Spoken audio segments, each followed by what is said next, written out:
kota-kota besar ya, bisa banjir besar, kemudian tentunya akan krisis di mana-mana, dan tentunya juga timbul berbagai macam jenis penyakit yang kita mungkin tidak tahu dan kita tidak prediksi karena perubahan iklim itu men-trigger pertumbuhan makhluk hidup yang khususnya yang kecil, virus dan segala macam yang bisa menyebabkan wabah yang lebih banyak lagi. Nah, itu yang ditakutkannya. Nah, ini gambaran dari apa sih sebenarnya net zero target ya. Jadi net zero itu bukan berarti mungkin sedikit saya beri gambaran, bukan berarti bahwa perusahaan-perusahaan migas ya, terutama ataupun sektor produksi migas lagi, bukan. Tapi apa yang mereka lakukan dari aktivitas operasi yang mereka lakukan, mereka mencoba meminimalisir karbon yang terbuang di udara, ataupun mereka lakukan dengan capture, menangkap karbon CO2 kemudian disimpan ataupun direutilisasi, seperti misalnya untuk EOR, kemudian untuk pabrik minuman ya, misal Coca-Cola ataupun sejenis lainnya, baik itu industri lain, yang sehingga ada additional value ekonomi dari CO2 itu sendiri, atau kita bisa reinject ke dalam bumi lagi untuk menekan exposure gas CO2 keluar gitu. Jadi bukan berarti semua produksi migas itu di stop ya, bukan. Jadi net zero itu bukan berarti semuanya kita tidak ada memproduksi itu, kita semuanya kembali ke untuk green energi gitu. Nah, kalau untuk negara kita sendiri, ini suatu tantangan karena di satu sisi kita ada target, mungkin teman-teman mendengar produksi ya di 2030 untuk 1 juta barrel per day, kemudian gas 12 BCF per day. Nah, kalau misalnya itu diaplikasi langsung ke negara kita, itu akan memberi dampak signifikan terhadap ekonomi karena untuk melakukan transformasi ini tentunya butuh yang investasi yang sangat luar biasa ya. Nah, makanya negara-negara Eropa yang notabene adalah tidak memiliki reserve atau cadangan migas yang cukup signifikan dan besar, sehingga kalau misal terjadi krisis energi ke depan, mereka akan sangat bergantung pada negara lain. Nah, itu makanya mereka juga sudah mulai menggagas melakukan transformasi ke energi ini. Selain tadi efek dari perubahan iklim ya, jadi dari diri atau masing-masing negara itu juga punya memappingkan bahwa mereka punya kelemahan juga dari sisi reserve. Kalau negara kita masih cukup, setidaknya kalau misalnya kita giat melakukan exploration, giat melakukan kegiatan produksi ya, jadi kita masih ada cadangan, at least dengan yang ada sekarang dari referensi yang saya baca mungkin masih cukup di atas 10 tahun ya. Oke. Nah, ini gambaran dari energi transisi, ya bisa teman-teman lihat bahwa rata-rata memang perusahaan-perusahaan migas atau energi dari Eropa ya menggagas, baik itu ada Shell, BP, Total yang sekarang namanya Total Energi, ada ini. Jadi memang mereka sudah mulai memappingkan untuk transformasi energinya, tapi bukan berarti mereka meninggalkan upstream-nya. Justru beberapa perusahaan migas Eropa ini, mereka dari upstream-nya itulah menjadi generator untuk sebagai sumber pendanaan sektor-sektor energi transisinya, baik itu misalnya untuk energi kincir angin, kemudian dari geothermal, kemudian juga dari misalnya hidrogen ini, itu semuanya dari basis atau investasi pendanaan tentunya dari upstream. Apalagi kalau kita melihat sekarang untuk oil price yang sudah cukup membaik ya, walaupun mungkin belum seperti yang sebelum pandemi itu di rata-rata 80, tapi at least saat ini itu udah mulai ada angin segar, sehingga itu bisa jadi dapurnya lah untuk menghasilkan financial investment untuk transformasi energi. Nah, itu juga saat ini di Pertamina sendiri saya percaya mungkin ada bagi teman-teman sini ada yang di Pertamina juga sudah mulai ke sana ya. Jadi mulai masuk untuk renewable energy. Oke. Nah, ini untuk posisi kita ya. Mungkin teman-teman bertanya, bagaimana Mas kalau di Indonesia sendiri? Nah, ini dari referensi yang saya dapat, kalau kita net zero carbon emission itu di 2060 ya, tapi walaupun ini belum officially announcement ya, yang formal, ya, tapi beberapa dari kutipan yang saya pelajari dan saya baca itu memang kita at least di 2060. Nah, apa yang kita deklarasikan salah satunya untuk renewable energy di 2025 kita udah mix ini 23% ya, sedangkan di 2050 31% komitmen untuk kita masuk ke renewable energy. Kemudian di 2030 kita bisa mereduce 29% untuk greenhouse gasnya, kemudian di 2050 mencapai 41%. Jadi tentunya ini termasuk yang target yang cukup signifikan ya, tentunya harus didukung oleh support dari semua stakeholder yang ada, baik itu industri yang ada di negeri ini ataupun dari pemerintah sendiri gitu. Oke, nah kemudian apa sih itu hidrogen? Mungkin teman-teman di sini ada yang background-nya kimia ataupun teknik kimia ya, mungkin sudah pernah dan sering lah mempelajari karena adanya rantai karbon segala macam ataupun dari perminyakan sendiri juga mempelajari hal yang sama. Nah, hidrogen itu adalah gas yang paling ringan ya. Jadi kalau berat molekulnya itu kalau H-nya aja itu 1, kalau misalnya H2 gas ya berarti cuma 2 gitu ya.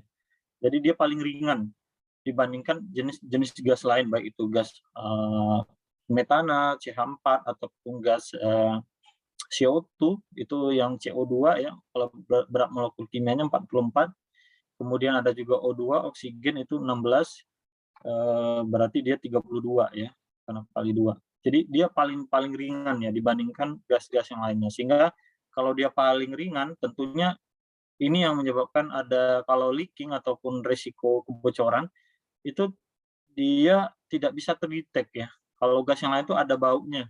Kalau hidrogen ini enggak. Nah, itu yang menyebabkan risikonya mungkin agak lebih tinggi. Tapi dari segi kebersihan, dia gas yang paling bersih ya. Kemudian kalau misalnya, contohnya mungkin teman-teman kalau pergi misalnya ke pasar malam, mungkin saya nggak tahu apa masih ada apa enggak. Itu biasanya kan ada balon gitu ya, yang balon ringan. Itu kan juga ditiup dengan hidrogen dan itu bisa bisa terbang gitu ya. Coba misalnya balon yang ditiup dengan oksigen, misalnya kita sendiri yang tiup, kalau dari mulut kita kan ada oksigen, ada CO2-nya, macam-macam lah mungkin, tergantung makanan yang dimakan ya. Kemudian kalau misalnya dipompa ya itu kan lebih cenderung air, udara ya yang kita pompa, itu kan pasti dia tidak tidak naik ke atas atau terbang. Coba kalau misalnya hidrogen kan pasti dia, terbang gitu ya, lebih ringan, secara berat molekulnya. Nah, inilah uniknya gas hidrogen. Nah, kemudian properties dari hidrogen tadi saya sudah singgung bahwa dia itu tidak berwarna, tidak ada baunya, kemudian kayak rasanya itu beda gitu. Kalau misalnya H2S ya, ya mungkin teman-teman yang operasional di well-well yang H2S tentunya kita kan nggak bisa hirup, kita harus memakai alat khusus untuk sumur gas. Tapi secara prinsipal untuk H2S itu bau-bau kayak telur busuk gitu lah ya, kira-kira seperti itu. Kemudian CO2 juga masih ada kayak bau-baunya, kemudian kalau misalnya gas, hidrokarbon ya, itu juga masih ada baunya gitu. Jadi kalau untuk H2 ini benar-benar, tidak ada baunya. Kemudian dia sangat flammable, dia non korosif, dia lebih ringan tadi disampaikan, kemudian secara viscosity, thermal conductivity-nya itu juga lebih tinggi, 7 kali dibandingkan udara ya. Nah, potensial hazard-nya apa aja? Ya bisa menyebabkan kebakaran, pressure yang tinggi, ataupun dari low temperatur, dan juga ya bisa juga ini kesehatan ya kalau, jumlahnya, lebih banyak gitu ya. Oke, kemudian bagaimana cara memproduksi hidrogen, gas hidrogen? Jadi macam-macam caranya, nanti di slide berikutnya kita akan jelaskan satu persatu. Mungkin teman-teman sudah pernah mendengar adanya melalui metode elektrolisis ya, dari air, merubah air menjadi gas hidrogen, apakah itu memungkinkan Mas? Gitu ya. Mungkin ada pertanyaan seperti itu, atau dulu pernah mendengar bahwa sepeda motor yang bahan bakarnya air gitu ya. Ya, kemudian dan secara proses yang saat ini banyak dilakukan, baik itu di negara Eropa ataupun negara-negara maju lainnya, untuk memproduksi gas hidrogen itu jangan salah, mereka sumber bahan bakunya berasal dari hidrokarbon ya, terutama gas alam, kemudian batu bara, dan juga ada beberapa dari minyak bumi ya. Karena itu artinya bahwa saya yang mau sampaikan salah satunya bahwa migas itu tidak akan langsung hilang atau tergantikan gitu, itu poin pentingnya. Karena dengan kehadiran energi ini, itu akan menambah komposisi sumber energi kita. Karena kalau misalnya kita hanya bergantung atau berharap di sumber energi migas, migas ini akan habis gitu ya. Jadi kita harus harus bertransformasi atau mengubah dari yang tadinya high carbon emission yang khususnya dari hidrokarbon ya, baik itu minyak bumi bumi atau gas, kita convert. Jadi H2 ini dia bukan sumber baru ya, cuman kita memodif lah, karena dari rantai karbon itu sendiri juga ada kandungan H-nya. Jadi H-nya itulah yang kita putus, yang kita rubah sehingga menjadi kita pisahkan menjadi gas hidrogen gitu. Nanti di slide berikutnya kita akan jelaskan. Nah, mungkin pertanyaan juga, mengapa kita harus menggunakan hidrogen sebagai salah satu energi bersih ya? Itu yang tadi juga saya sudah sampaikan, karena hidrogen itu dia termasuk tipikal gas yang kalau bereaksi di udara dia tidak membentuk senyawa yang lainnya, ataupun dia kalau berikatan dengan oksigen itu akan membentuk uap air kan. Kalau H2 mungkin sedikit belajar kimia kita, H2 tambah O2 menghasilkan H2O. Jadi lebih kurang seperti itu. Jadi dia bertransformasi bereaksi menjadi uap air di udara. Jadi dia lebih bersih. Beda halnya kalau misalnya khususnya CO2 ya, CO2 ketemu O2 di udara gitu ya, bisa menghasilkan asam, misalnya kalau hujan dan segala macam, atau ada apabila ada senyawa sulfur, itu bisa menjadikan lebih asam dan korosif buat lingkungan, khususnya di metal-metal yang ada di ini ya, lingkungan kita. Kemudian bagaimana hidrogen ini bisa digunakan, kenapa hidrogen nggak kita gunakan sebagai bahan bakar saat ini ya? Ya sebenarnya kalau di negara kita memang ini masih belum ya, tapi kalau misalnya di luar negeri khususnya Eropa itu mereka sudah menggunakan, khususnya transportation ya. Mungkin untuk yang light vehicle, kendaraan pribadi atau kendaraan ringan lainnya itu belum. Kebanyakan itu lebih ke misalnya bus, kemudian untuk truk, kemudian untuk peralatan industri, forklift gitu ya, kemudian juga untuk penghangat ruangan dan segala macam, itu mereka sudah mulai menggunakan itu gitu. Tapi kalau untuk kendaraan, nah ini yang saat ini sedang dikembangkan, beberapa juga sudah mulai banyak bermunculan prototipe-prototipe dari pabrikan mobil ya, yang saya baca bukan maksudnya mempromosi merek tertentu ya, misalnya Toyota, kemudian yang saya lihat itu ada yang mereknya Eropa gitu ya. Ya mereka mulai menyaingi yang Tesla ya, versi listriknya, tapi mereka juga memproduksikan untuk yang kendaraan yang bahan bakarnya hidrogen. Jadi bahkan tidak sesuatu yang tidak mungkin ya, kalau nanti mungkin di pameran-pameran mobil berikutnya kita akan menemukan kendaraan yang bahan bakarnya hidrogen ini gitu ya. Saya yakin, saya mungkin 2-3 tahun ke depan ini akan masuk di negara kita juga. Oke, apakah hidrogen berbahaya? Ya tentu saja ya, karena yang seperti saya sampaikan tadi dia sangat ringan ya, bahkan dia mungkin kalau dibandingkan udara yang kita hirup ini komposisinya itu kan ada O2, kemudian ada hidrogen, ada purities lainnya, CO2 dan segala macam banyak ya. Jadi komposisi ada nitrogen yang paling besar 79%. Jadi kalau komposisi dari udara yang ada di lingkungan kita itu dia lebih berat 14 kalinya si hidrogen ini. Nah, kalau misalnya hidrogen terjadi leaking karena butuh dia pressure ketika dia di storage juga pressure-nya tinggi sampai 300 bar gitu ya. Kalau leaking ya akan flammable dan bisa menyebabkan ledakan. Oke, kita masuk ke bagaimana sih cara memproduksikan hidrogen. Tadi yang saya singgung, kita coba kelompokkan secara garis besar 3 hal ya. Itu adanya namanya gray hidrogen, blue hidrogen, green hidrogen. Jadi mungkin kalau nanti ada yang nanya, apa sih sebenarnya bedanya gray, blue, dan green hidrogen? Jadi sebenarnya dari yang dilihat adalah dari feeding, kemudian dari hasil impurities yang ada. Kalau dia gray itu berarti dia feeding-nya, artinya bahan baku raw materialnya itu adalah konversi dari bahan bakar fosil, baik itu menggunakan gas natural gas ataupun dari gasifikasi batu bara ataupun dari minyak bumi ya. Ya, ini kemudian dilakukan proses cracking, pemutusan rantai karbon C-nya, sehingga yang di-capture hanya hidrogennya. Sedangkan C-nya akan berikatan dengan O2 membentuk impurities gas CO2 yang memang ini dilepas ke udara ya. Jadi hidrogennya memang terproduksi, tapi ada CO2 yang tetap masih terproduce dibuang ke udara bebas. Nah, itu hanya sifatnya memodifikasi yang tadinya hidrokarbon fuel ataupun hidrokarbon material, oil, gas, dan segala macam, dirubah, dimodif menjadi hidrogen.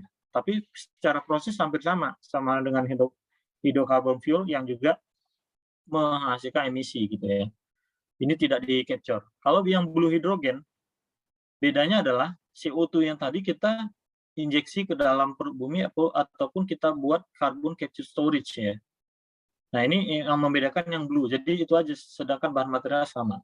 Yang membedakan kalau benar-benar green dan yang friendly environment ya green hydrogen. Jadi bahannya itu baik itu dari water dengan pemisahan elektrolisis ya, pemisahan nanti untuk H2 dan O2-nya.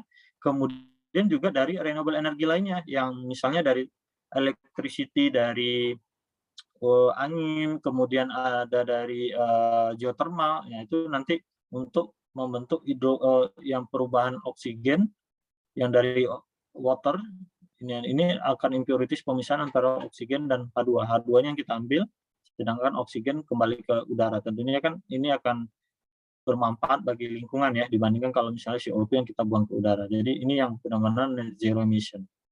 Ini yang saat ini banyak digagas oleh perusahaan-perusahaan energi Eropa untuk yang benar-benar mereka komit di net zero emission tersebut. Sedangkan saat ini 90% untuk produksi hidrogen itu melalui metode ini. Saat ini baik itu untuk kendaraan ataupun public transportation yang di sana ya, tapi mereka masih menghasilkan CO2-nya yang dibuang ke luar. Sedangkan yang saat ini yang juga mulai gencar dilakukan, baik itu komitmen yang mungkin teman-teman dengar kemarin, salah satunya BP ya, komitmen untuk develop carbon capture storage di operation mereka di Papua ya. Jadi ini tentunya akan sangat bagus sekali ya kalau misalnya itu dilakukan. Ini akan menjadikan perubahan wajah baru untuk capture karbon di negara kita khususnya. Kemudian gas-gas ini juga bisa digunakan untuk enhance gas recovery (EGH) gitu ya. Kalau EOR itu kan juga bisa dilakukan, misalnya salah satunya CO2 injection. Jadi ini bisa dimanfaatkan. Nah, oke, tadi yang saya sampaikan kalau misalnya grey hydrogen ya proses teknologinya ada namanya steam methane reforming. Ini istilahnya kalau secara teknik kimianya cracking ya, pemutusan rantai karbon. Ini juga hampir sama, yang membedakan hanya dari yang green hydrogen karena dia dari elektrolisis yang raw materialnya dari air, kemudian dipisahin H2 dan O2-nya. Ya, ini tadi gambaran hampir sama, secara emisi tentunya ini yang paling minimum ya. Kemudian saat ini kalau current status yang tadi saya sampaikan ini 95% dari sini kalau produksi hidrogen. Sedangkan yang ini nih masih praktikal, masih riset dan sudah mulai untuk development, sedangkan ini yang saat ini masih tahap prototype dan segala macam ya. Oke.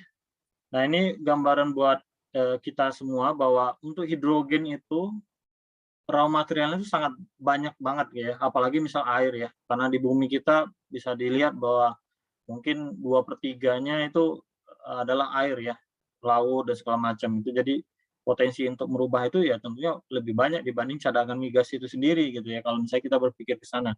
Namun memang untuk saat ini kebanyakan sumber untuk merubah atau bertransformasi dari fuel hidrokarbon fuel ke hidrogen itu lebih banyak dari natural gas dan oil. Jadi di sini aja udah sekitar 78% ya, ditambah dengan batu bara. Jadi memang dominan sekali di sini 96% ya. Sedangkan dari water itu dengan metode elektrolisis itu masih 4%.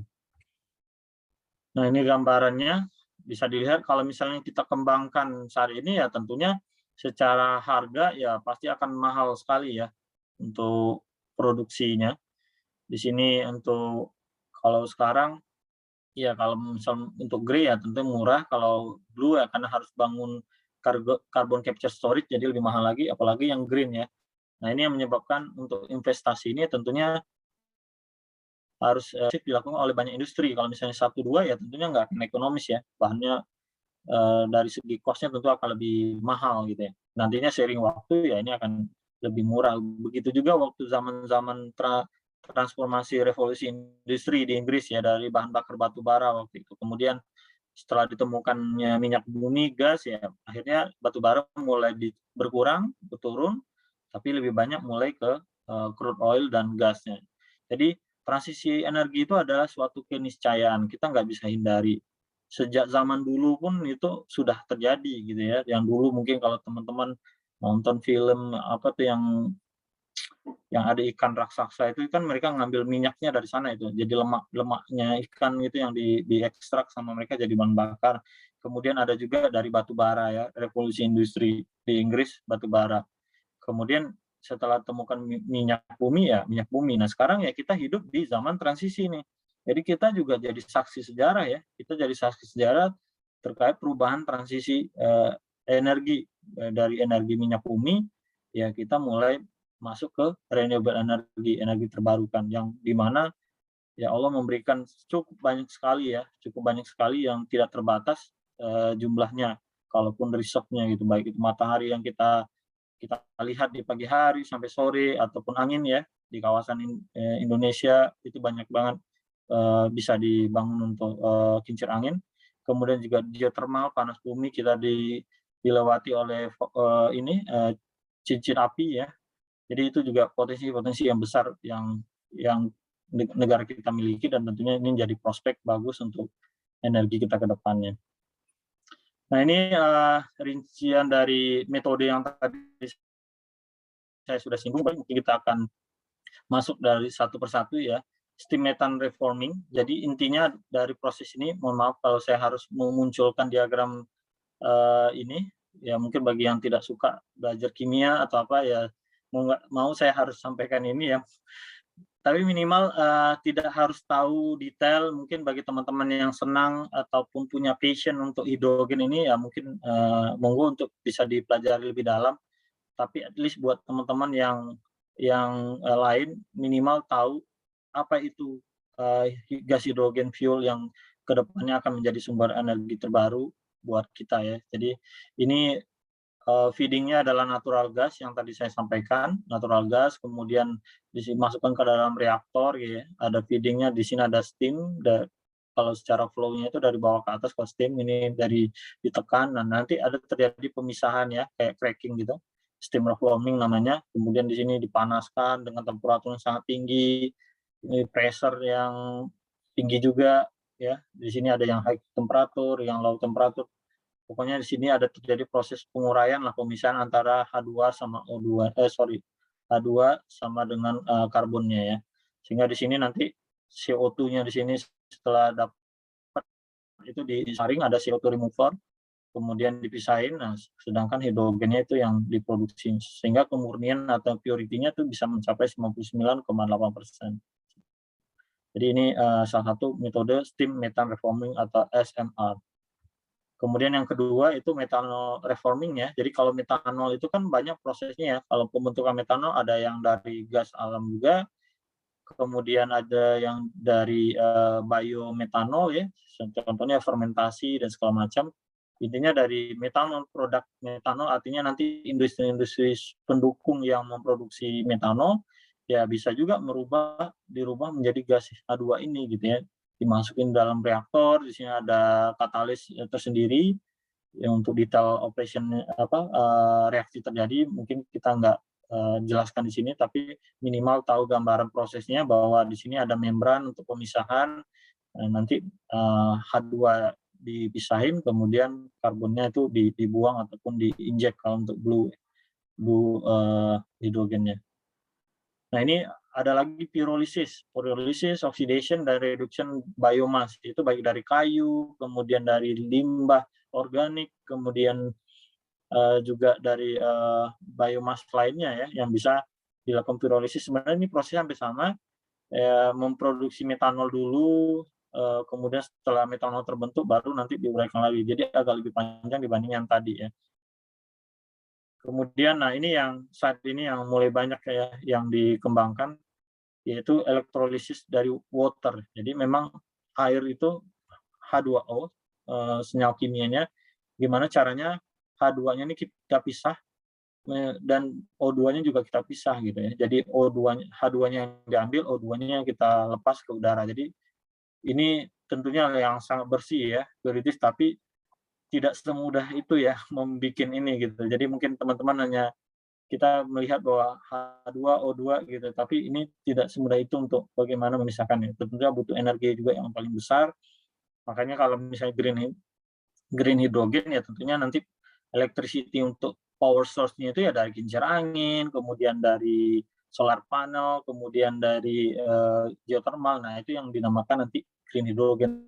Tapi kalau power source-nya itu dari diesel, dari gas ini ya berarti dia masuk green hydrogen gitu, karena sumber power-nya itu belum pure dari renewable energy lainnya gitu. Jadi bedanya di situ.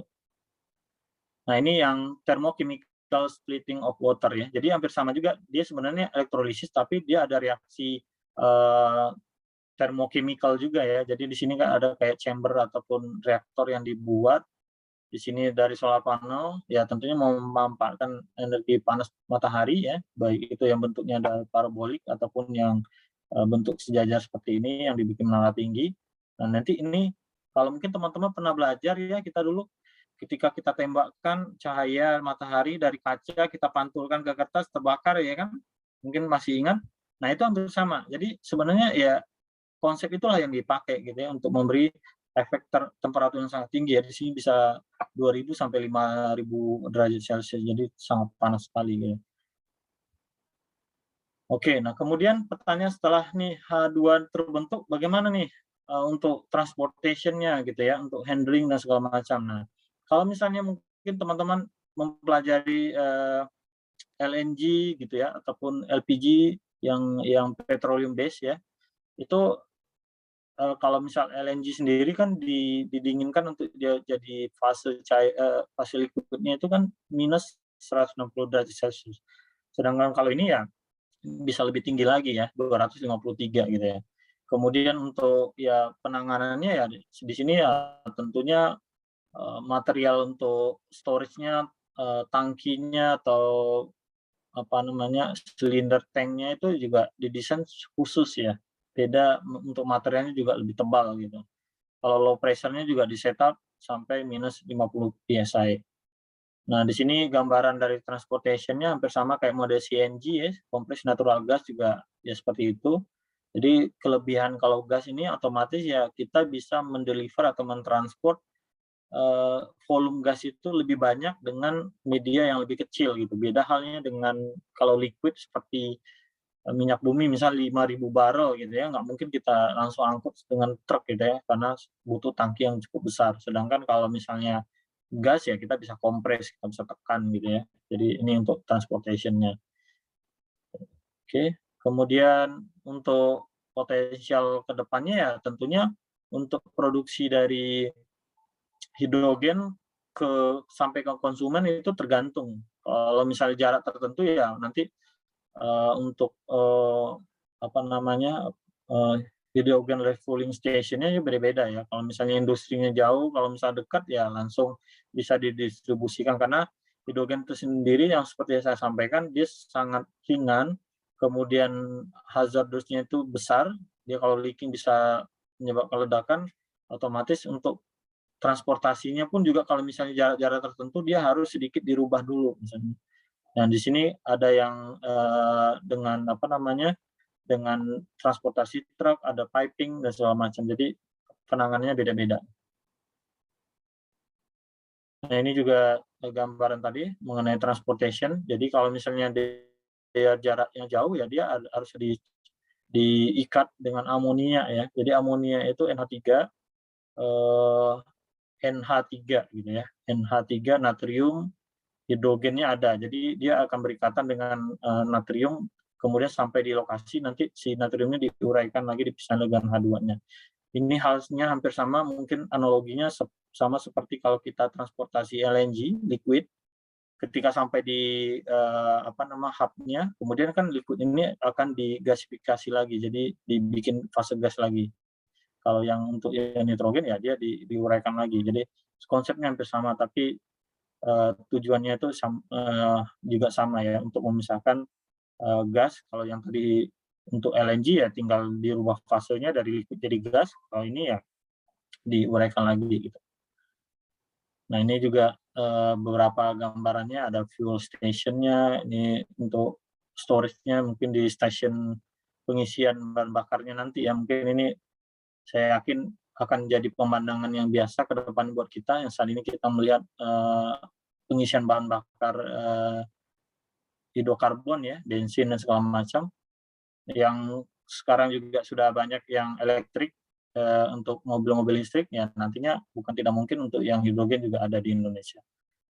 Nah, ini beberapa gambaran dari hydrogen storage teknologi yang tadi saya summary-kan. Tentunya ada beberapa tantangan, keuntungannya, kemudian yang ya, jadi saat ini kalau untuk transportasi yang jaraknya cukup jauh ya, ratusan kilometer ya, tentunya kita harus dibikin gas ini lebih inert, tidak bereaksi, karena kalau dia jarak jauh, panas atau temperatur yang tinggi dari area sekitarnya atau lingkungannya itu bisa menyebabkan eksplosif. Jadi makanya kita bikin dia tidak flammable, kita ikat dengan amonium yang tadi saya sampaikan. Jadi nanti ketika sampai di tujuan, nanti baru diuraikan, dipisahin antara N2 dengan H2-nya.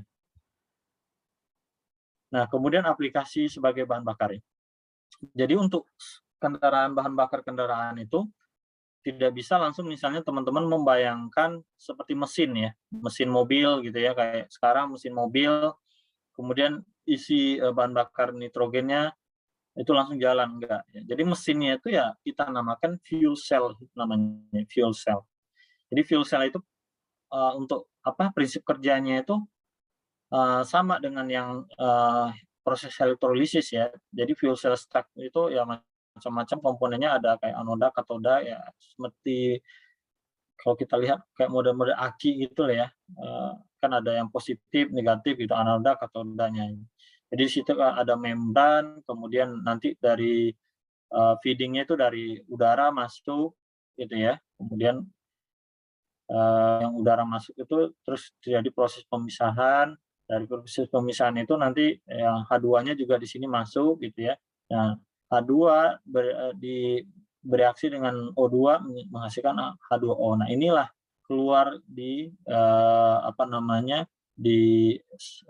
discharge-nya kendaraan kita. Kalau misalnya bahan bakar yang hidrokarbon itu ya banyak asap ya, asap kendaraan, polusi lah. Kalau ini lebih banyak ke uap air, jadi kayak steam gitu lah keluarnya knalpotnya gitu nantinya.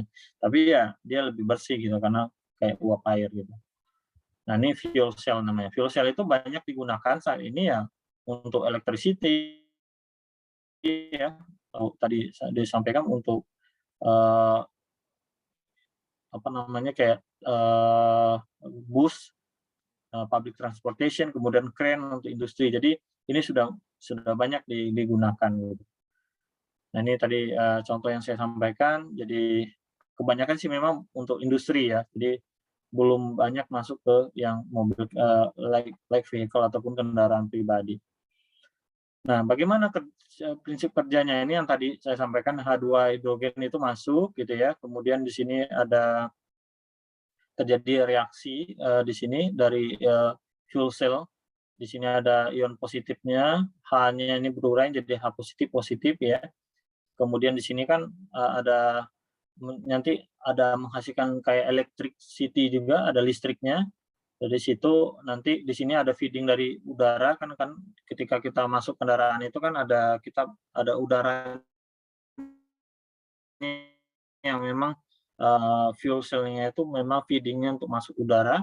Nah, kemudian nanti di sini bereaksi O2 yang masuk itu menjadi water yang keluar istilahnya kalau gambaran analoginya di knalpotnya lah. Jadi ini akan keluar sebagai uap air atau lebih bersih dibandingkan, eee, bahan bakar yang bahan bakar yang hidrokarbon seperti saat ini. Oke, di sini, untuk storage-nya bersama ya kayak CNG, mungkin teman-teman yang pernah lihat naik bajai, ini CNG dari gas. Nah, itu kan ada tabungnya tuh, ataupun mobil yang sudah dilengkapi oleh tabung CNG ya, compressed natural gas. Ini hampir sama juga ya, dia ada ya primary sama backup lah, ada dua silinder yang di dalamnya. Seperti ini gambaran, ininya untuk kendaraannya, untuk ketika kita ngisi fuel ya di sini kapasitasnya macam-macam, ada yang sampai 5 sampai 8 kilo ya, H2. Tapi walaupun kesannya ini 5 sampai 8 kilo, nah ini efisiensi atau efektivitas dari H2 ini bisa 4 kali dari bahan bakar, hidrokarbon misalnya seperti, bahan bakar, Pertamax misalnya ataupun premium dan segala macam itu 4 kalinya. Jadi kalau misalnya jarak tempuh 1 liter 4, bisa bisa contoh aja 5. Kalau hidrogen dengan dia 1 kilo, itu ekuivalen sampai jadi bisa, eee kalau misalnya 20 juta. Nah, dia juga dilengkapi ada semacam kayak cek valve-nya, kalau misalnya temperaturnya tinggi, dia kayak ada discharge ya, discharge, thermal pressure relief device-nya. Jadi, ini mungkin bagi teman-teman yang jurusan mesin, nah, mungkin menarik nih buat dipelajari, didalamin bagaimana nih konsep dari, pembakaran di fuel cell ini. Nah, ini gambar apa ya, baik itu yang di Repsol, kemudian Shell, ini juga saya ambil dari Eni ya, jadi mereka sudah mulai untuk aplikasinya. Nah, kalau misal teman-teman saran, apa bedanya yang hydrogen power vehicle dengan yang, listrik ya?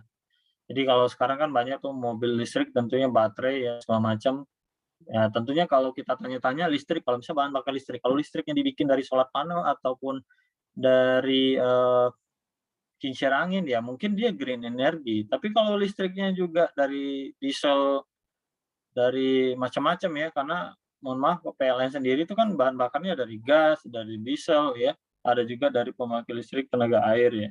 Nah itu kalau misalnya listriknya dari situ berarti kan nggak pure green energy juga ya, mungkin banyak teman-teman ataupun diskusi yang saya dengar seperti itu ya. Memang iya kalau misalnya sumbernya memang dari situ, itu hanya merubah istilahnya downstream-nya aja gitu, tapi upstream-nya tidak berubah nih, karena sumbernya masih sama dari hidrokarbon gitu. Tapi kalau misalnya hydrogen fuel, yang kalau misalnya memang diproduksikan, kalau pembentukan tadi yang ke green hydrogen, ya ini akan full, green hydrogen. Tapi kalau masih grey, yang feeding-nya dari hidrokarbon, kemudian ya ini berarti masih modifikasi sebenarnya. Hanya istilahnya biar downstream-nya itu lebih lebih, friendly, environment friendly, karena secara transportasi kita kan ini yang sebenarnya menyedot bahan bakar paling tinggi ya, dibandingkan kebutuhan yang lainnya. Nah, ini gambaran perbandingan ya, kalau misalnya hidrogen, gas,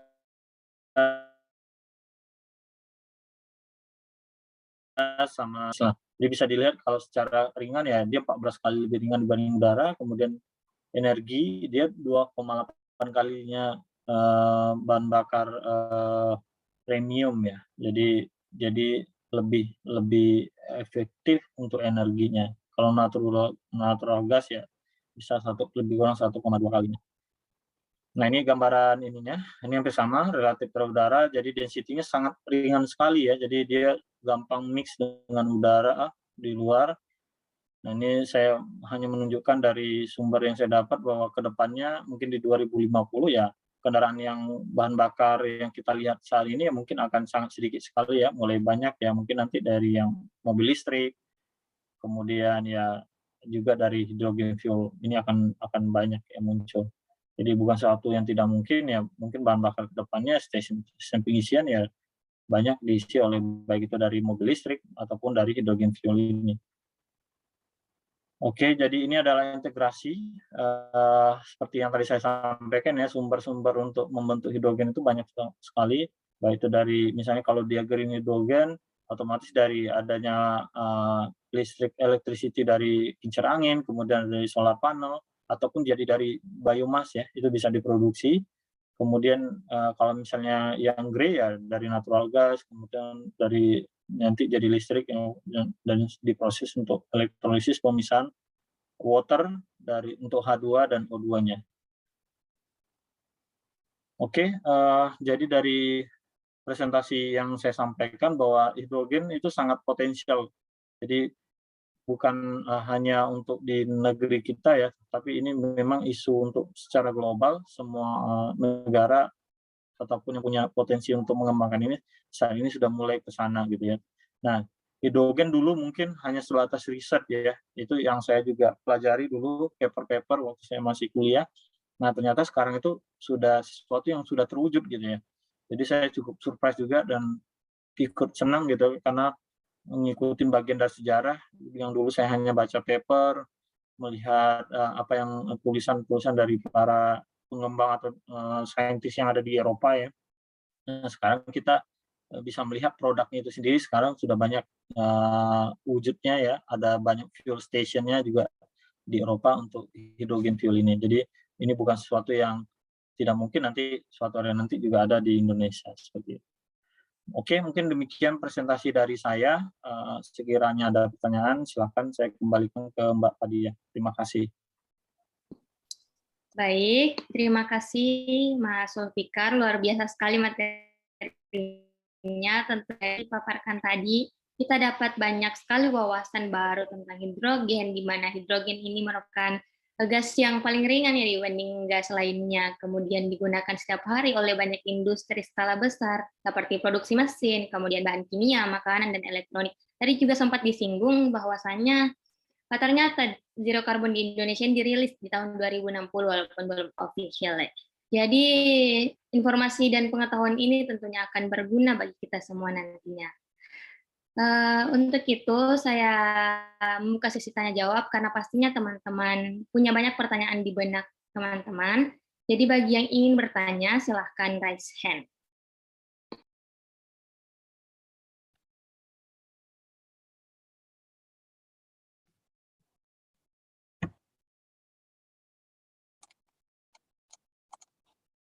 Ya, sebelumnya saya persilahkan dulu kepada Mas Israel, sudah raise hand. Nanti kita lanjutkan untuk menjawab pertanyaan dari Mbak Aslinda yang ada di room chat. Silahkan Mas Israel.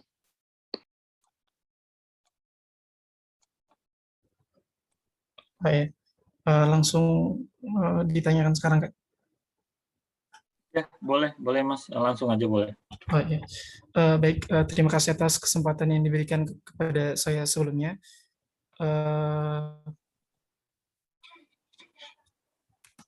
Maaf sebelumnya karena tidak bisa on cam karena suasana di sini tidak mendukung.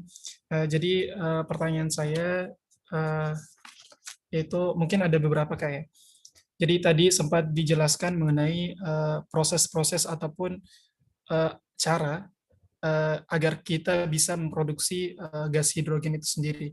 Ya, jadi tadi seperti elektrolisis dan lain sebagainya.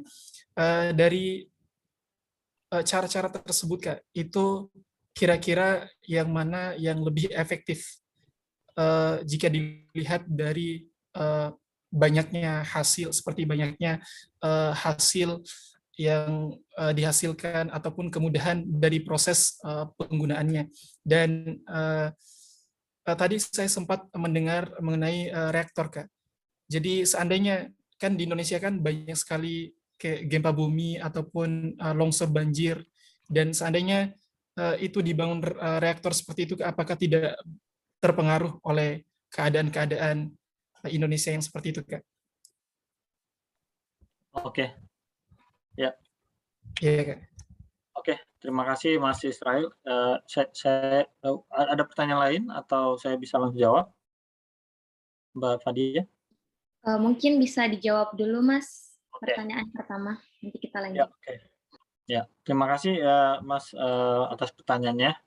Jadi kalau tadi terkait mana yang paling efektif ya, mungkin di sini saya munculkan. Jadi ada steam methane reforming, partial oxidation, dan sampai tadi thermochemical splitting water ya. Yang paling efektif saat ini yang paling banyak dilakukan yang ini ya, steam methane reforming.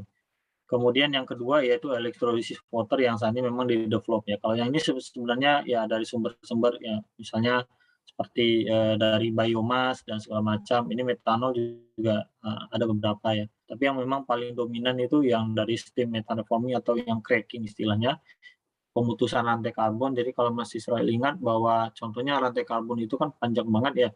Kalau misalnya kita belajar kimia yang paling pendek lah gas metan itu CH4 gitu. Kalau yang etana C2H6.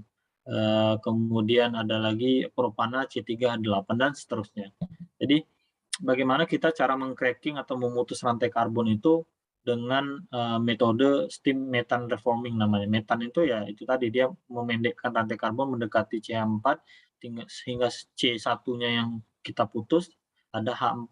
H4 itu akan membentuk ya lebih kurang kalau secara kimia dua kali molekul H2 ya. 2H2 jadi 4. Jadi seperti itu. Nah, kalau misalnya untuk electrolysis water itu juga efektif, cuman masalahnya saat ini untuk kita source energi yang kita perlukan itu tentunya dari city ya atau listrik ya, kita namakan listrik lah. Jadi kalau untuk butuh listrik ya tentunya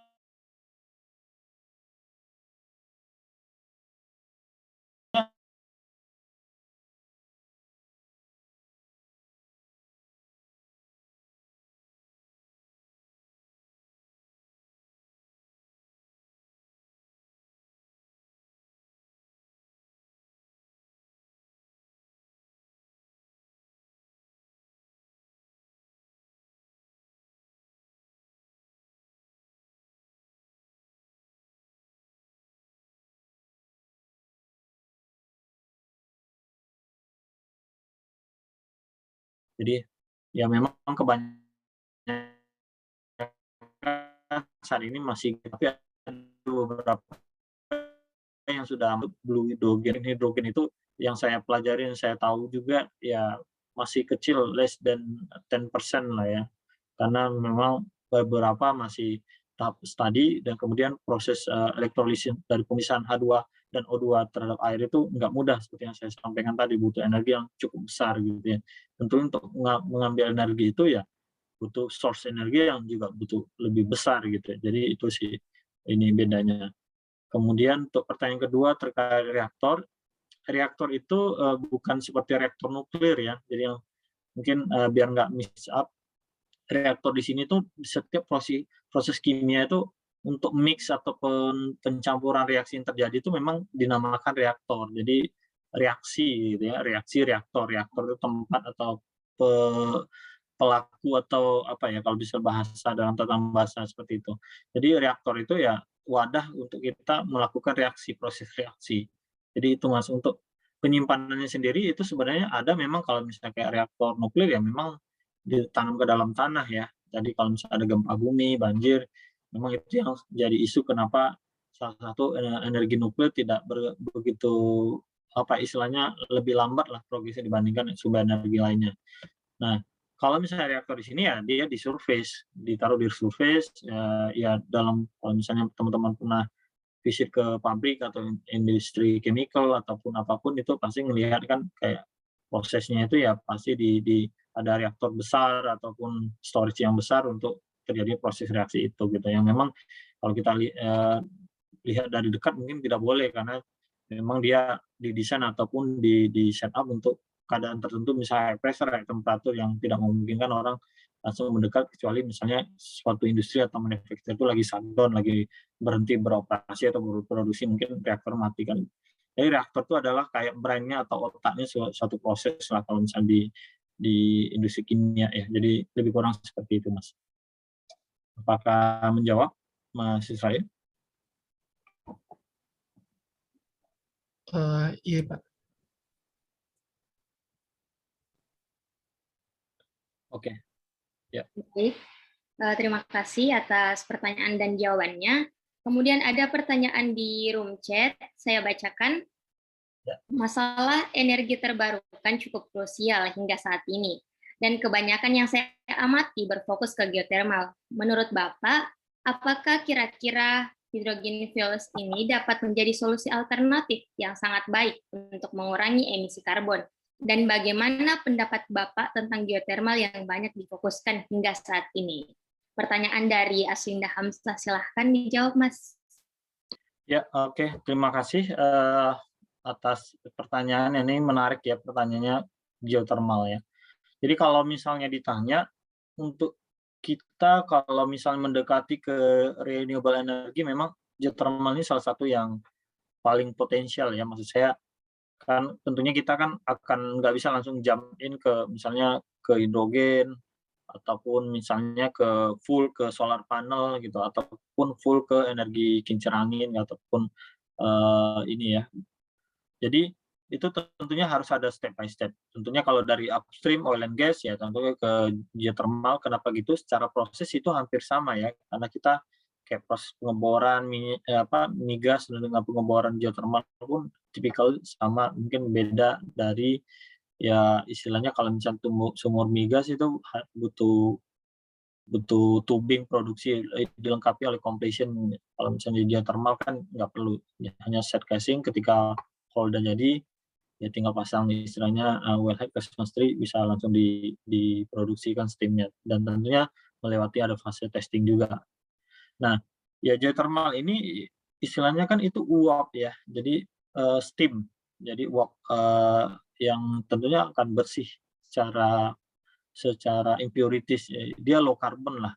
Tapi jangan salah bahwa setiap kita melakukan drilling ataupun kita penetrasi ke dalam perut bumi ya, bukan hanya steam yang kita keluarkan gitu ya.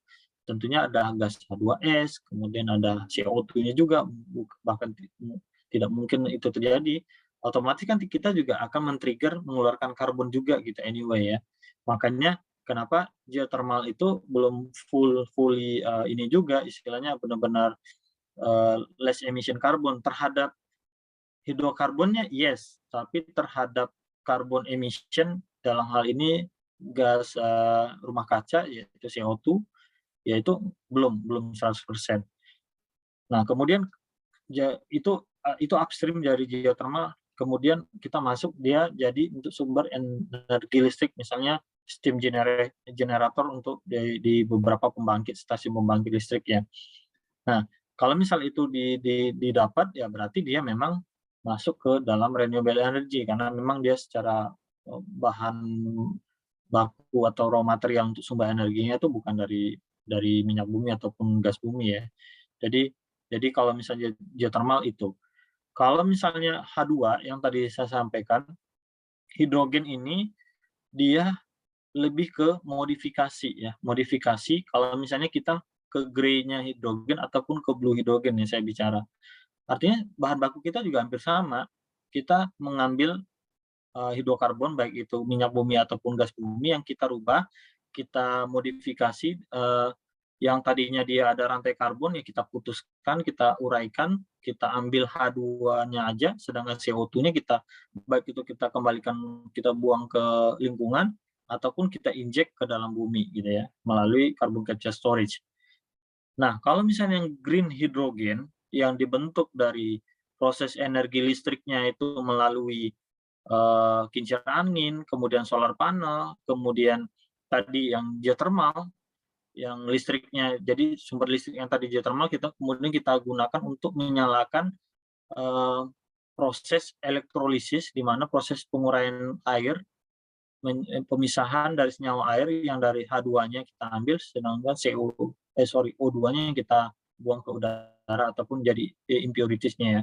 Nah, itu baru itu lebih nilai ekonomis. Jadi kalau memang mau benar-benar full ke green energinya, yaitu ke green hydrogen sih lebih pasnya, karena sumbernya itu banyak banget ya, itu water yang tadi saya sampaikan, kita itu secara bumi aja lah ya, 2/3-nya itu lautan gitu ya. Jadi kalau hitungan cadangan mungkin saya nggak tahu persis angkanya berapa, jadi itu pasti akan kalah, cadangan migas itu berapa sih gitu, sedangkan cadangan air ya 2/3 bumi, udah gitu aja kita sampaikan, 2/3 bumi itu cadangan air.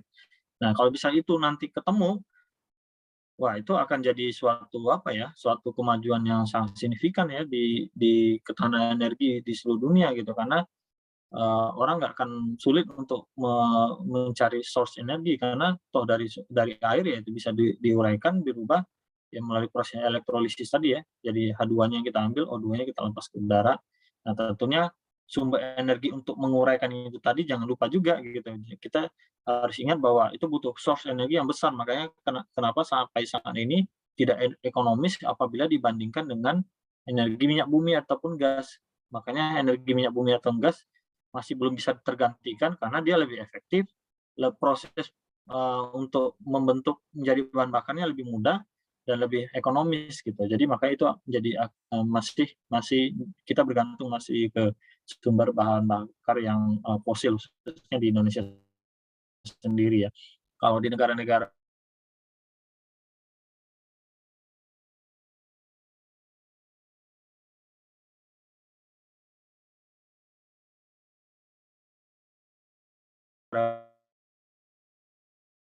Eropa tadi memang ininya kemudian juga geothermal ya. Contohnya tempat saya juga itu kita juga udah masuk di geothermal ya. Ya saya nggak tahu kalau misalnya Indonesia, apakah nanti ke depan apa ada ya, kita juga belum tahu, saya juga belum tahu. Tapi banyak industri ataupun, perusahaan energi lain ya itu sudah melihat salah satu geothermal sebagai prospek yang bagus.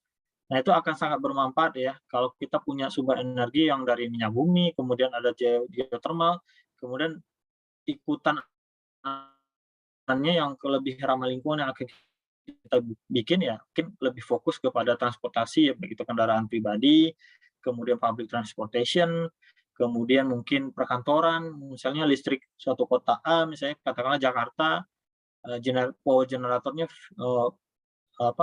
full dengan hidrogen gitu ya. Nah itu akan lebih bagus gitu. Jadi tapi kalau merubah semuanya mungkin saya rasa enggak. Jadi kalau saya boleh sampaikan bagi yang pro dengan, industri migas ya, mungkin sampai 100 tahun ke depan tuh migas nggak akan habis gitu ya, masih akan ada gitu. Mungkin mudah-mudahan menjawab, terima kasih. Baik, terima kasih Mas. Saya kembalikan ke penanya, apakah sudah terjawab pertanyaannya? Baik. Sebelum menjawab pertanyaan yang ada di room chat, saya persilahkan dulu kepada Mas Ahmad Hidayah untuk mengajukan pertanyaannya. Baik, terima kasih atas kesempatannya. Baik Mas, tadi kan sudah dipaparkan mengenai hidrogen sebagai bahan bakar, dan di mana hidrogen ini kan salah satu, bisa dibilang satu bahan bakar yang efisien. Kalau menurut pandangan Mas Zulfikar, jika kita bandingkan dengan biofuel, seperti biodiesel atau bioetanol, bahan bakar mana sih yang lebih efisien menurut Mas Zulfikar antara hidrogen dan biofuel? Oke. Ya, terima kasih Mas Ahmad, atas pertanyaannya. Jadi kalau misalnya kita secara efisien dan efektif ya tentunya kita lihat beberapa parameter tentu yang pasti ya. Yang pertama dari sisi, raw materialnya apakah mudah kita dapat, kemudian banyak tersedia, yang tadinya tidak mempunyai nilai ekonomis. Mohon maaf contohnya aja misalnya nih kelapa sawit gitu ya, yang tadinya hanya sebagai minyak, untuk, makanan gitu ya. Terus kalau misalnya itu jadi sumber energi tentunya kan value-nya kan naik tuh.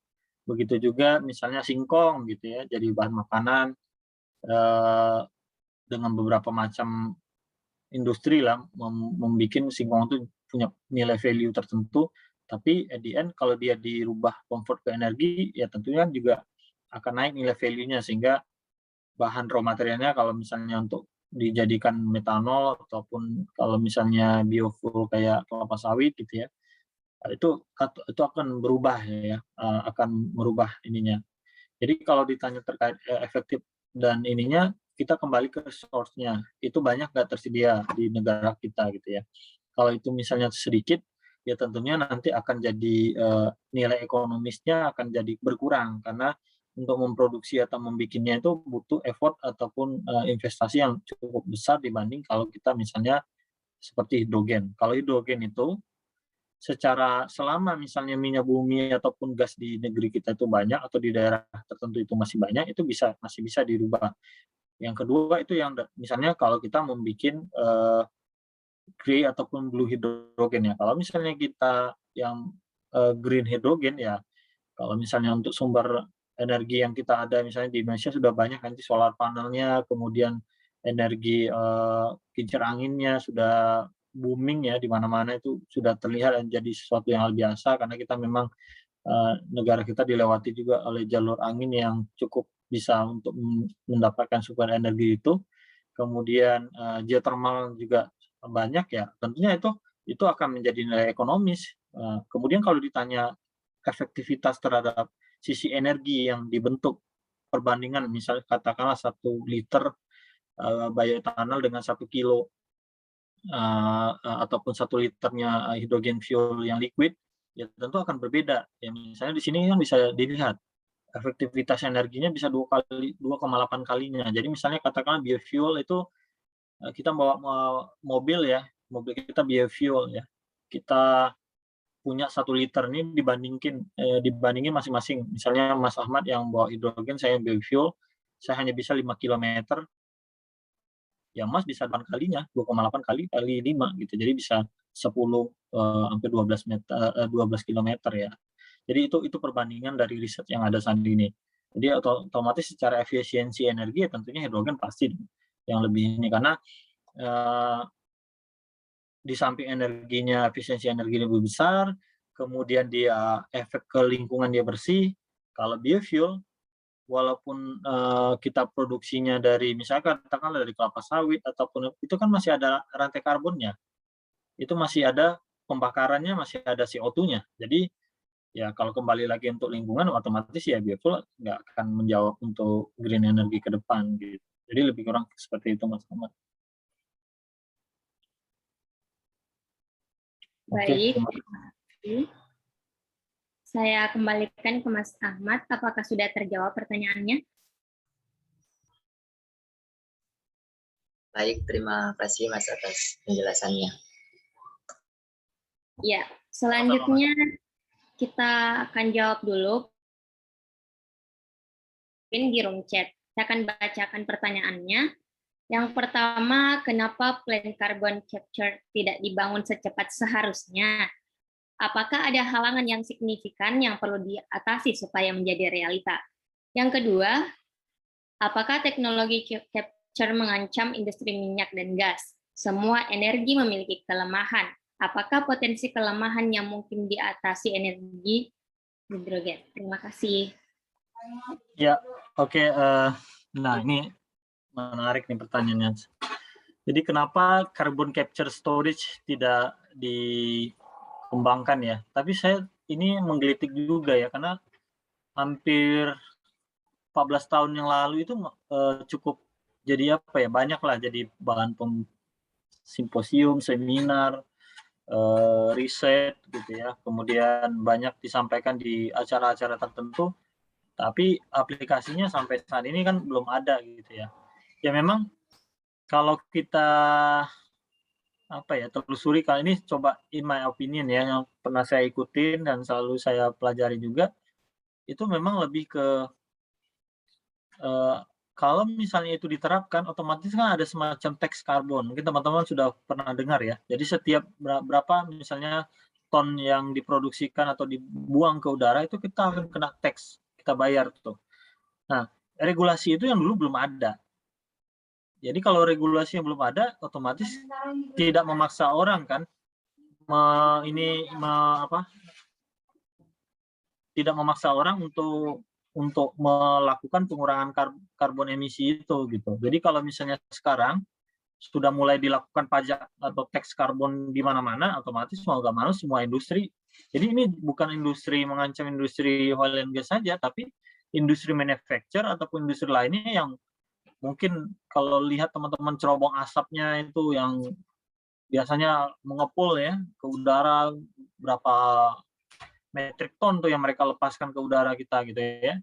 Nah, itu yang jadi ini buat mereka, karena ketika mereka untuk memproduksi nggak mungkin mereka stop industri kan, tentunya mereka akan buang ke udara, ya buang ke udara efeknya apa ya, mereka harus bayar tax karbon. Nah, itu yang nanti akan jadi cost produksi buat mereka. Nah, itu juga yang dulu kalau misalnya itu dilakukan, otomatis mereka kan harus investasi untuk bikin carbon capture storage-nya. Mereka harus bangun storage yang cukup besar, kayak tangki banyak gitu ya, baik yang ditanam di dalam bumi ataupun misalnya di surface, ataupun kalau di industri oil and gas ya kita bisa convert well-well yang tadinya produksi, yang misalnya udah diklaim, kemudian kita convert jadi sumber injeksi untuk CO2 injection. Itu benefitnya apa ya buat sumur kalau di oil and gas ya bisa pressure maintenance ya, menjaga tekanan reservoir kita sehingga tetap tinggi, tentunya akan menaikkan produksi. Mungkin untuk EOR ya tentunya itu akan memberi efek swelling ke oil yang heavy oil yang tadinya susah diproduksi sehingga jadi lebih ringan, kemudian bisa menaikkan produksi, enhance oil recovery dengan CO2 injection. Jadi kenapa itu bisa lama dan tidak berkembang cepat seperti yang kita harapkan, yaitu tadi karena sebelum-sebelumnya tuh belum ada tax karbon, itu belum ada gitu. Even di Eropa pun belum ada. Jadi ya industri menganggap ya udah gitu. Mereka hanya sebatas mengurangi lah, tidak langsung benar-benar stop dengan emisi. Kalau sekarang ya mau nggak mau ya mereka benar-benar berhitung gitu. Lebih besar mana saya bayar pajaknya atau saya injek di carbon capture storage saya gitu, saya investasi di situ. Kalau investasi tentunya kan jangka panjang pemikiran ya, misalnya 10, 20 tahun, 30 tahun gitu ya. Nah, biasanya mereka berhitung-hitung dengan tax pajak katakanlah $5 per ton CO2 yang dikeluarkan ya, tinggal dikali mereka sehari produksi ngelepasin gas CO2 berapa ton per hari gitu ya. Jadi hitungan lebih ke sana. Mungkin itu mudah-mudahan menjawab. Baik, terima kasih Mas Zulfikar. Saya kembalikan ke Mas Kelvin. Apakah pertanyaannya sudah terjawab?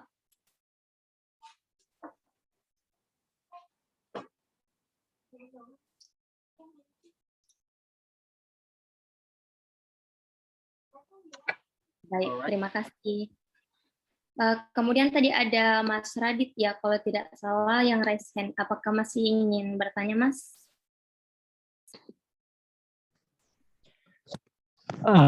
Sebenarnya pertanyaan saya kurang lebih sama sih yang kayak ada di chat barusan ini yang dari Mbak Raihana.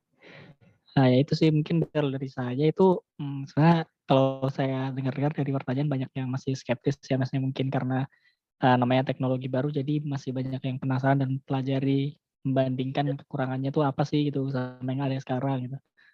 Nah, mungkin kalau dari saya mau minta ini Mas, dari Mas Zulfikar mungkin dari green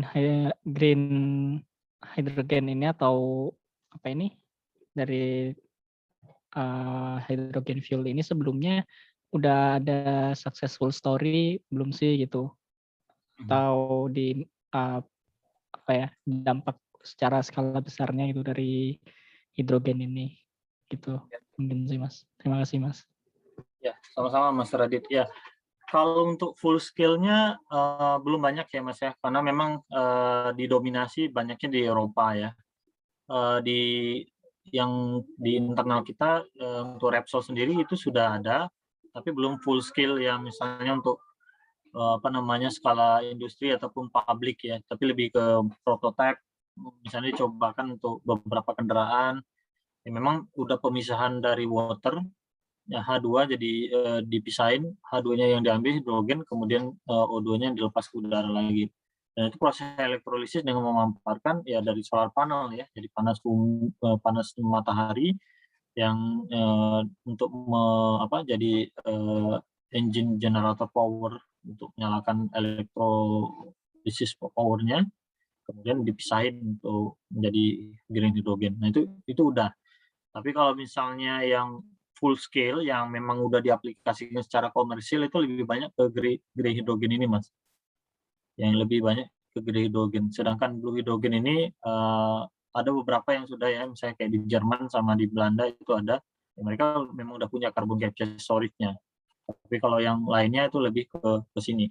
Karena memang mereka konsepnya energi bersih, walaupun dia produksi dari fosil ya, dari packing dari rantai hidrokarbon, tapi mereka pengennya at least ketika mereka dapat sumber bahan baku atau crude oil atau natural gas yang mereka dapat, tapi setidaknya output dari transportation ataupun keluaran dari penggunaannya itu lebih bersih gitu dibanding kalau misalnya memang dari fosilnya dirubah jadi misalnya jadi bensin, jadi pertamax dan segala macam misalnya seperti itu ya. Kalaupun di Eropa mungkin mereka tidak kenal dengan premium ya karena mereka semua di atas oktan 95 ya.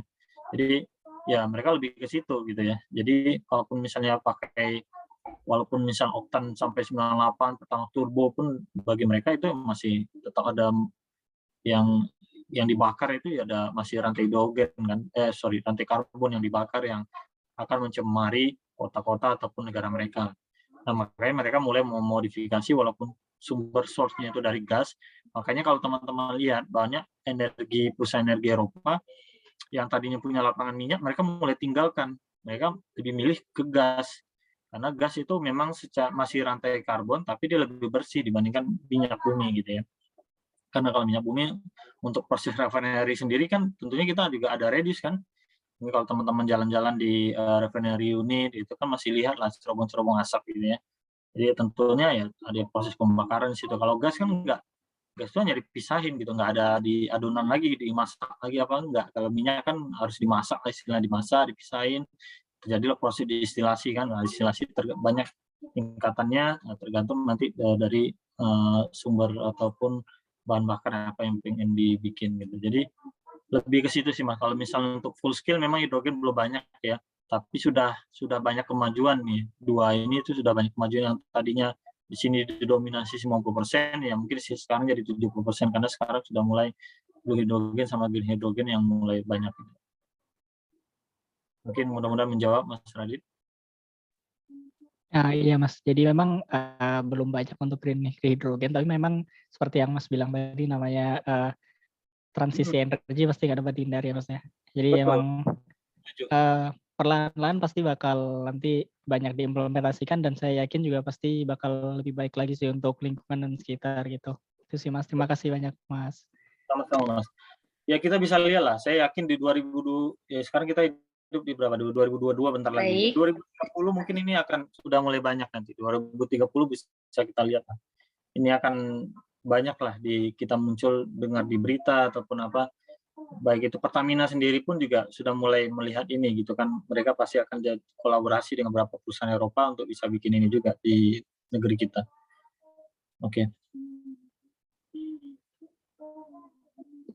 Baik, terima kasih Mas Radit dan Mas Solfikar.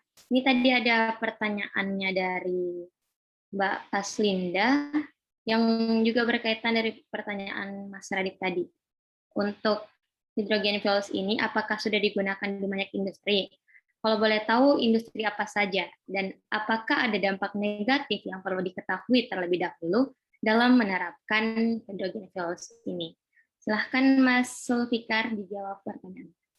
Ya, oke. Terima kasih Mbak Aslinda ya atas pertanyaannya. Jadi untuk penggunaannya itu sudah cukup banyak ya. Jadi kalau ditanya aplikasinya, khususnya di Eropa itu mereka sudah gunakan ya untuk forklift, untuk public transportation. Karena memang sebenarnya kalau kita baca dari riset ya, untuk dominasi penggunaan bahan bakar itu kan sebenarnya di kendaraan ya, kendaraan bermotor, kayak itu sepeda motor, ya mobil lah yang kita gunakan ataupun public transportation itu dominasinya ke sana. Jadi kalau misalnya itu kalau nggak salah ya dari yang saya pelajari itu hampir 40%-nya itu dari penggunaan 40 bahkan sampai 60 malah. Tergantung negara sih ya, tergantung negara. Tapi kalau di kita itu lebih kurang hampir setengahnya itu dari untuk kendaraan bermotor ya.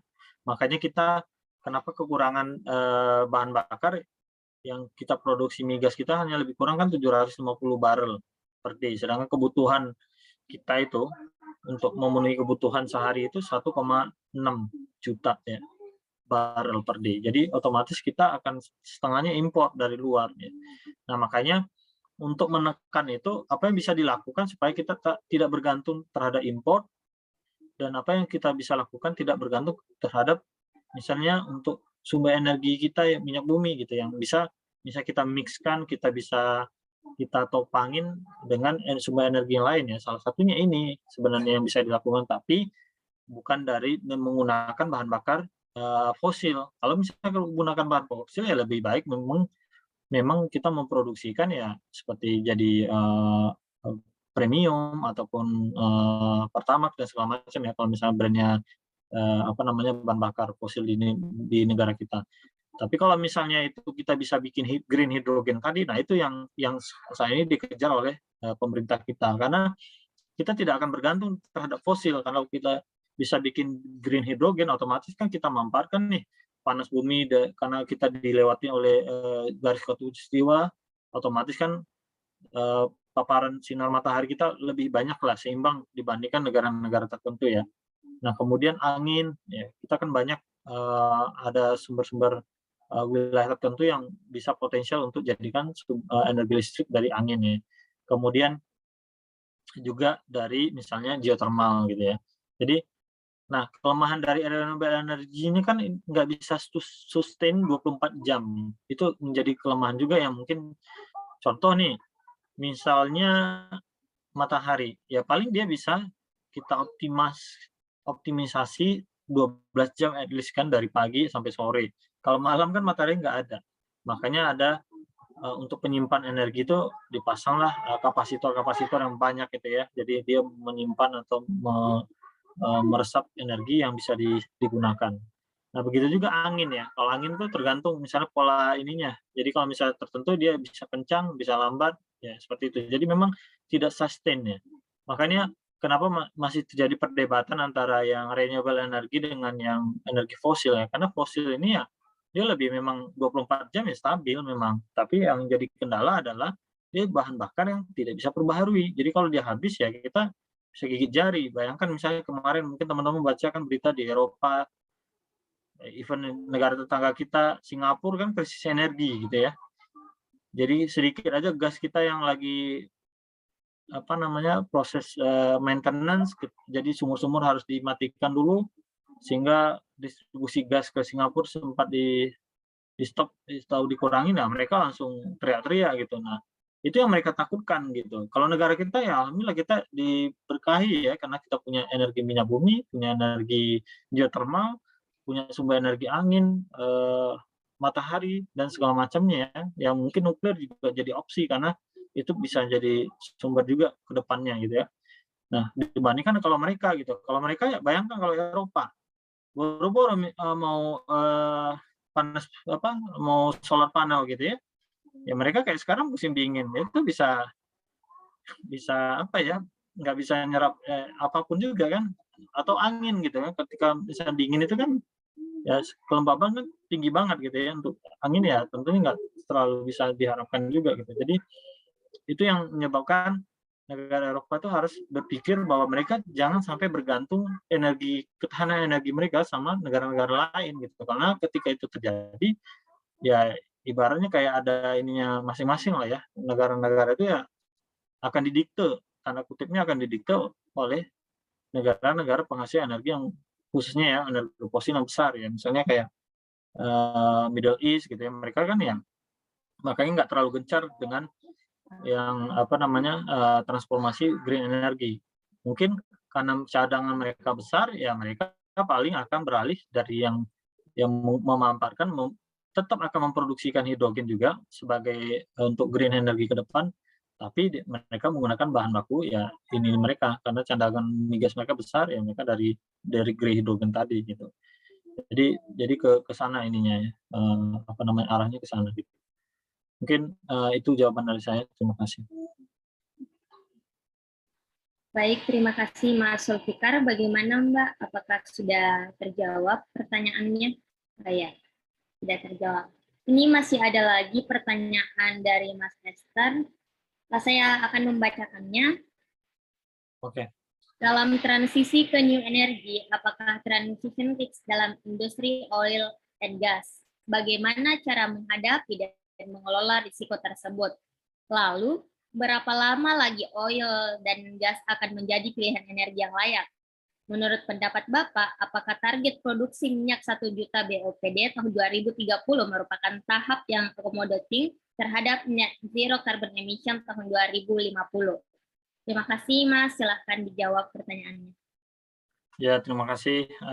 Nah, ini pertanyaan nomor 3 ini menurut saya agak ini nih. Mungkin bukan kapasitas saya yang bisa jawabnya ya.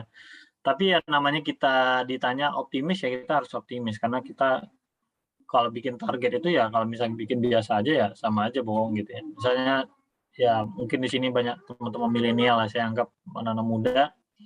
Ya kalau kalian misalnya punya pasangan gitu ya, pengen apa ya tentunya kan nggak mungkin yang biasa aja, tapi punya cita-cita ke depan, ya tentunya nggak mau yang hanya biasa. Kalau yang biasa aja ya berarti kan otomatis kalian nanti nggak ada kayak greget untuk effort untuk mencapai itu gitu ya.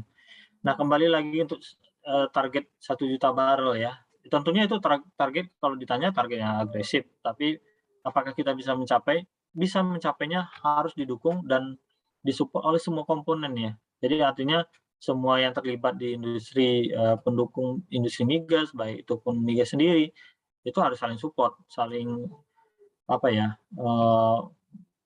bahu-membahu kolaborasi untuk mencapai itu gitu. Nggak bisa itu hanya pemerintah aja yang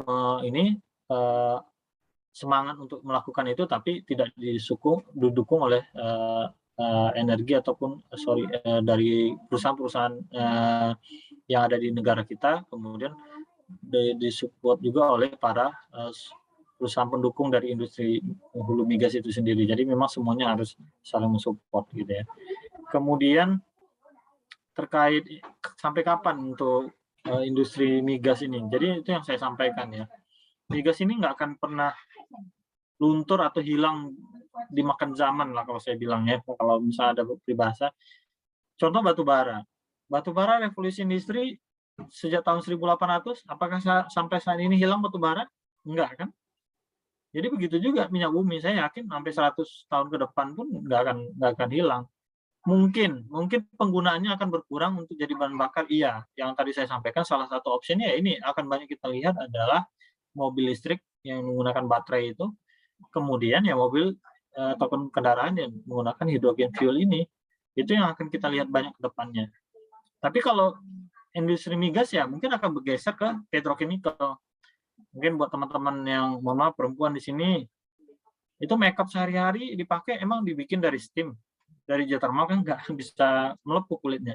Itu dari bahan bakar ada dari crude oil gitu. Jadi otomatis industri chemical atau petrochemical akan tetap membutuhkan sumber-sumber untuk raw material dari hidrokarbon atau dari minyak bumi. Ya.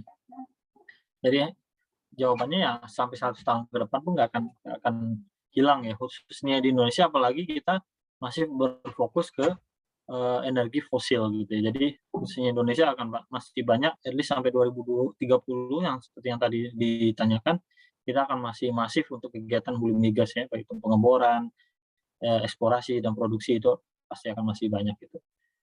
Mungkin itu pertanyaannya, apa tadi ada pertanyaan yang terlupa yang nomor 1 Mbak Fadia? Atau sudah terjawab ya? Iya, Mas, sudah terjawab. Oke.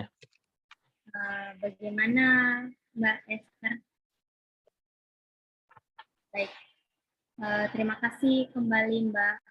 Kemudian Mas Zulfikar, apakah masih bisa bertanya? Satu pertanyaan lagi.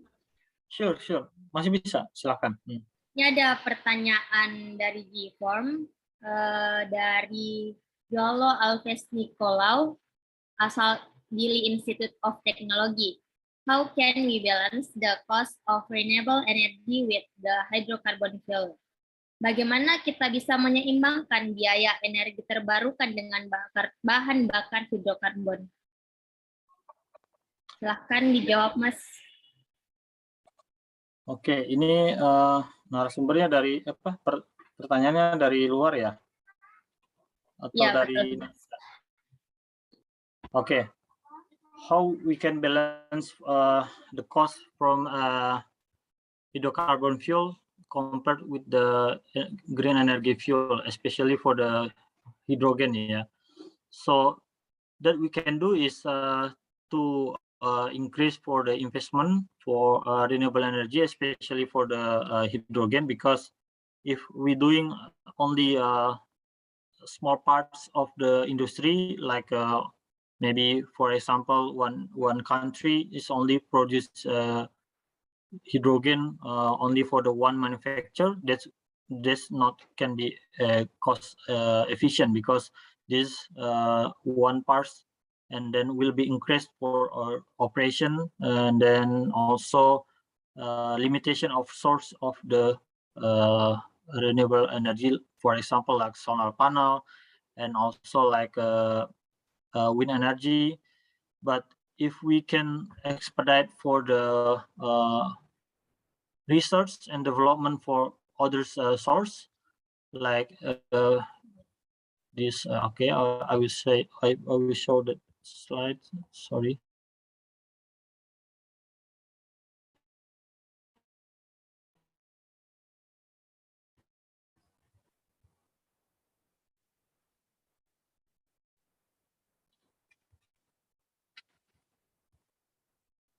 Okay, so I'm sorry for the slide.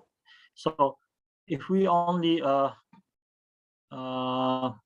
for the research only focus for the like green energy, but we don't utilize like our existing source, this will be expensive, because green energy need for source coming from like wind energy, and then for the solar panel, right? So this also another investment that we need to spend for our energy for the green hydrogen. So that's why we need to expedite others transformation, like wind energy, and also for the solar panel energy, geothermal and hydro energy, and then this will be new energy source for the electricity, and then for new energy source for others for process electrolysis water coming from and then can be from hydrogen, and also for the oxygen. So that's why, yeah, all the component, all the stakeholder need to elaborate in collaboration to expedite the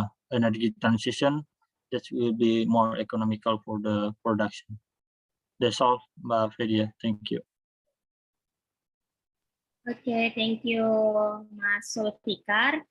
Karena kita dibatasi oleh waktu, jadi itulah tadi akhir dari sesi tanya jawab kita pada kegiatan hari ini. Cukup interaktif sehingga kita bisa mendapat pengetahuan-pengetahuan baru, kemudian informasi-informasi baru. Jadi selanjutnya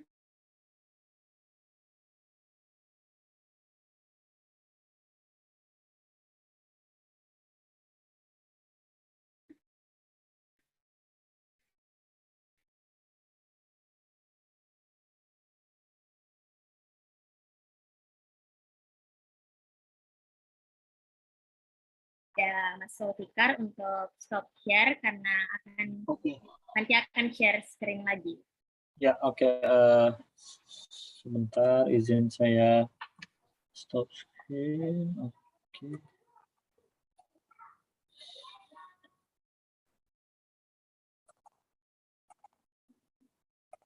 Ini karena jarang pakai ini, jadi sorry masih. Oke, sudah close? Iya. Terima kasih Mas. Sama-sama. Selanjutnya, untuk pemberian sertifikat kepada pemateri, saya mohon kesediaan Project Manager dari Ambassador Lecture Program Teamwork untuk memberikan sertifikat kepada pemateri kita yang sangat luar biasa, pada Mas Sulfikar. Baik, terima kasih moderator. Sebelumnya sebenarnya ini yang harus memberikan sertifikat itu Presiden SPI Unhas SC, tapi karena beliau ada berhalangan, dan beliau juga memberikan permohonan maaf kepada seluruh peserta yang ada di sini untuk bisa hadir. Jadi saya akan mewakili beliau.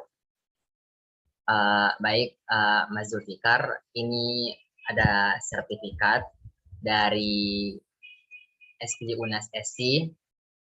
Sertifikat ini mungkin sebagai kenang-kenangan nantinya bagi Mas.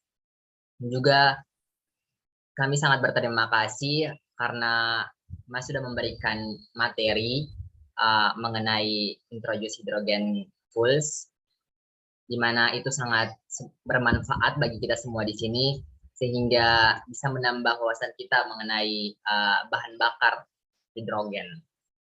Mungkin begitu, Mas. Terima kasih, Mas. Ya, sama-sama. Saya juga ini nih sudah dapat dari STT Migas, SPI Balikpapan Session. Oh ya, Ini ya. Mas. Thank you. Ya. Thank you Mas Zilmi dan tim dari SPI Balikpapan Session. Baik, saya terima salah ini ya, karena kadang sharing di STT Migas, jadi bilangnya SPI ke STT Migas Balikpapan. Hampir kebalik-balik, sorry Mas. ya Mas, tidak. Oke, selanjutnya sebelum kita mengakhiri acara hari ini, kita akan membuat dokumentasi. Jadi untuk semua peserta kami harapkan untuk menyalakan kamera dan menunjukkan wajah tampan dan cantik-cantiknya. Untuk sesi ini saya serahkan kepada moderator, kepada operator, mohon maaf. Baik, mungkin bisa di stop share screen dulu.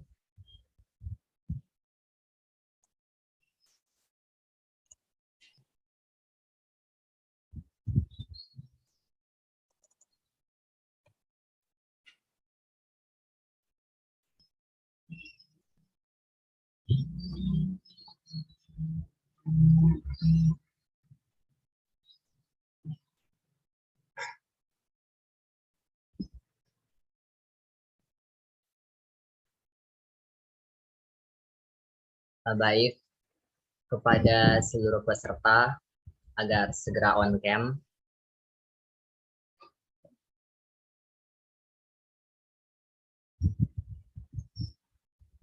Agar kita bisa memulai sesi dokumentasi.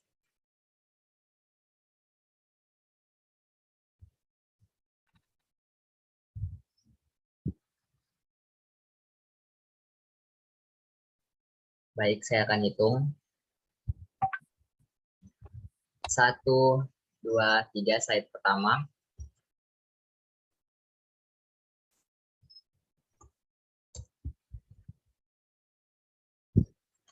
Kemudian slide kedua.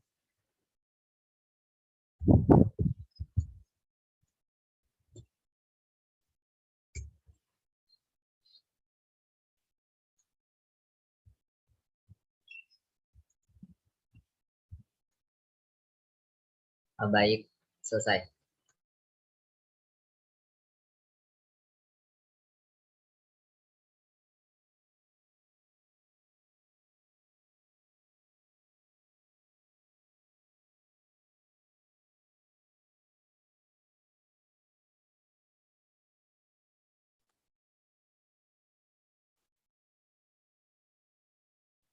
Bisa dilanjutkan moderator. Baik, terima kasih Mas Ahmad. Saya ingatkan kembali lagi kepada semua peserta, jangan lupa untuk mengisi tautan feedback-nya. Nanti di cek room chat, ada link yang sudah dibagikan.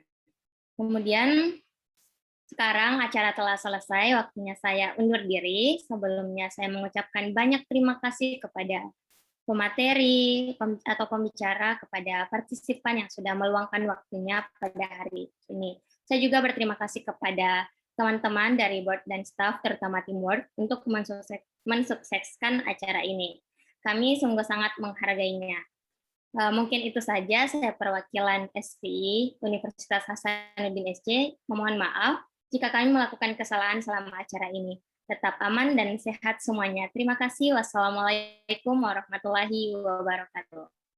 Waalaikumsalam Waalaikumsalam warahmatullahi wabarakatuh. Terima kasih semuanya, Bapak. Terima kasih Mas Zulfikar sudah sharing, Mas. Terima kasih Mas Ilmi. Terima kasih Mas. Terima kasih. Terima kasih SPI, Mas Mas. Ilmi. Ya.